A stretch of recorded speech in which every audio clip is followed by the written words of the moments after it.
আসসালামু আলাইকুম প্রিয় বড়াই গ্রামবাসী, ভালো আছেন আপনারা সবাই? তো আমার ভাই একটা জিনিস কষ্ট লাগে, আমি যদিও বা ফেসবুকে ওইরকম বেশি চালাই না, ফেসবুক লাইভেও ওরকম আসি না। তো আজকে আসলাম একটা বিষয়, খুব খারাপ লাগে ভাই।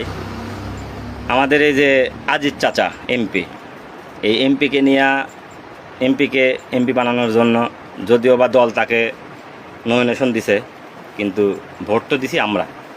তো আজিজ চাচাকে নিয়ে দিন রাত এক জায়গায় করছি আজিজ চাচাকে ভোটে জিতানোর জন্য, কিন্তু ভাই কোনো লাভ নাই। সে হচ্ছে আওয়ামী লীগের দালাল। আজিজ ওই বিভিন্ন জায়গার জনের থেকে টাকা খায়।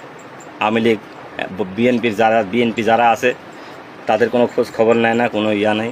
আজকে শহীদ সানাউল্লাহর বাবু, যিনি বনপাড়ায় যদি নেতা না হতেন, এই পাতি নেতা হাতি নেতা এখন যারা আছে, যারা স্বপ্ন দেখতেছেন টিকিট নেবেন মেয়রের, আগামী দিনে মেয়রের নির্বাচন করবেন, বাবু যদি মারা না যাইতো তাহলে তো আপনারা এইসব স্বপ্ন দেখতে পারতেন না। আজকে বাবু ভাই মারা গেছে, সেই জন্য আপনারা নির্বাচন করবেন, অতি উত্তম, ভালো কথা। তো বাবু ভাইকে যারা প্রকাশ্যে মারল, 17 বছর 18 বছর হচ্ছে তাদের কোনো বিচার হয় নাই।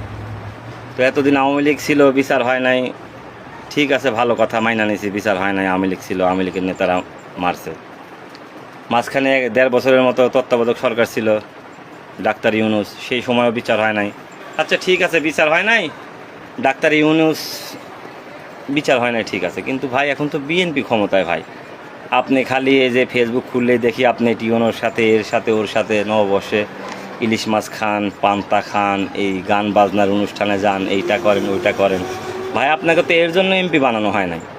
আপনাকে এমপি বানানো হয়েছে কেন? আপনাকে যে জন্য এমপি বানানো হয়েছে, একটা এমপির যেই কাজ আপনি সেই কাজ করেন। আপনাকে দেখলাম আপনি সংসদ ভবনে গিয়া আমাদের ম্যাডাম জিয়া, তারেক জিয়া, এদেরকে তেল মারতে মারতে আপনার সময় শেষ হয়ে যায়।